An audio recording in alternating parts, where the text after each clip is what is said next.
Suasana pernikahan Sule dan Natalie Holzer berjalan sangat khidmat. Tampak keempat anak Sule, yakni Rizky Febian, Putri Delina, Rizwan, dan Ferdinand. Dengan suasana pesta kebun, Sule dan Natalie duduk di depan penghulu.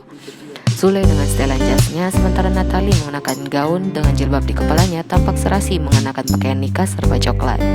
Tak lupa Sule memberikan mahar untuk Natalie Holzer. Mas kawin berupa uang tunai 200 juta dan perhiasan emas 75 gram dan seperangkat alat sholat terbungkus rapi.